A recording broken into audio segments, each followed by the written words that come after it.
Hi, it's Alyssa and Lisa here again. This is part 3 of our series on how to create a low EMF sleep space, and we've kind of narrowed it down to 3 main culprits, which are sound machines, monitors, and then would we just say routers? Yep, the router that you have in your house. Even though routers aren't usually in bedrooms, we're still going to talk about them today because we put one across the hall, so it might be very close to a bedroom, and we can kind of see how that affects the sleep space. So do you want to tell everyone again, just briefly, what a building biologist is in case they didn't watch the other 2 videos? Yes, so a building biologist is a person that assesses any built environment. It could be a home or an office or a school for anything that directly impacts the health of the people that work, sleep, or live within those spaces. And we look at air quality. That's a very broad topic, but air quality, creating a low EMF environment, as well as water quality. Okay. Too.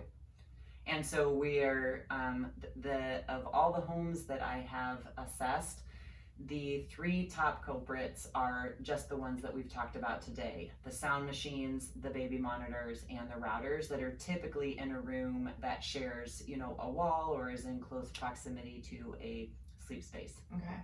So do we want to measure this room with no router and then kind of see how things change as we get close to the router? Okay. So we're in Alyssa's daughter's room. This is my daughter's room, and there's no router in here, and we actually don't have one in this part of the house, but we plugged one in across the hall just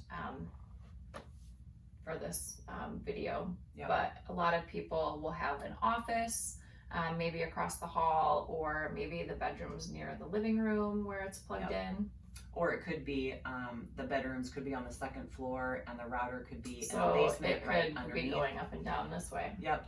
The 3 materials that actually stop radio frequency radiation are metal, steel, and brick. But it passes directly through building materials such as windows, drywall, plywood, wood, things of that nature. So even having a router in close proximity spills over into all those other spaces. And again, the sleep space is the most important, and we are here today to create a sleep sanctuary. Okay. All right, So look at the numbers. yeah, This so close up here. again, we're looking at radio frequency radiation. We are looking primarily at the middle number here, and it says 3680 microwatts per meter squared. And what's our ideal? Ideal for RF is 10. So you want to be in the double digits. So we're at 3810, and we want to get to 10. Okay. And so we're going to go across the hall where the router is on. You can see that the numbers, So I'll have to stop so I can see it. as we get closer to the router, are beginning to increase. And so obviously distance to source matters, but as we get close Let's see what this is.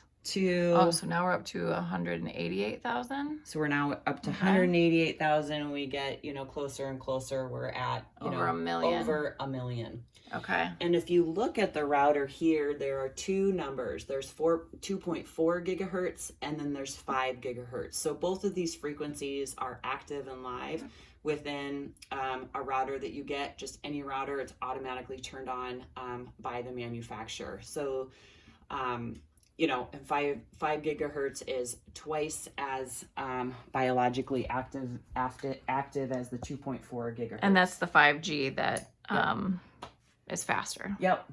And so now, we're up to 1.5 million, essentially, microwatts per meter squared of radiation. Okay.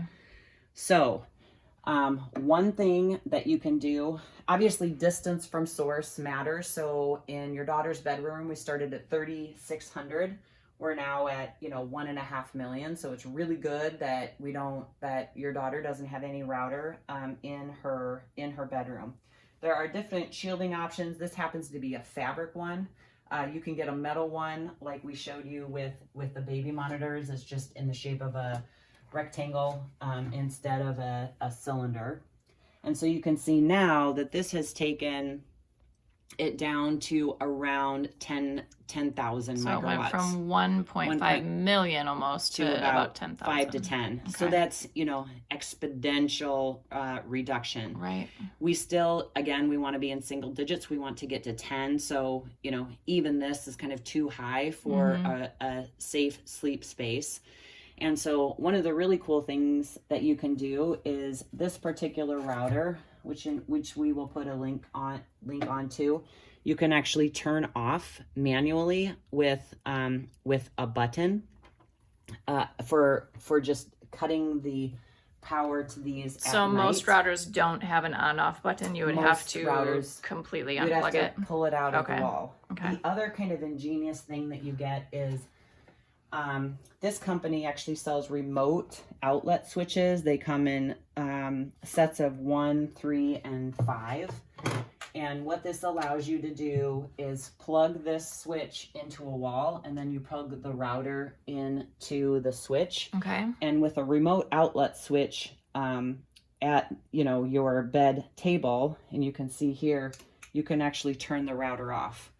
So now, and this is kind of still shutting down, but now it went from 1.4 million to around 10,000 to 1,000. Now this is still picking up, I think, probably your smart watch, but essentially it's going down and down. And then the other thing, even better, that you can get so that you don't have radiation coming from your router all the time, is to actually hard wire. So you would be plugging Ethernet cables into the things that you want to have internet access to. So TV, speakers, computers, things of that nature. Okay. So keep your router as far away from your bedroom as possible. Yes, and turn it off. And turn it off when you're not sleep. using it, especially during sleep. Yep. All right. Thanks. Thank you.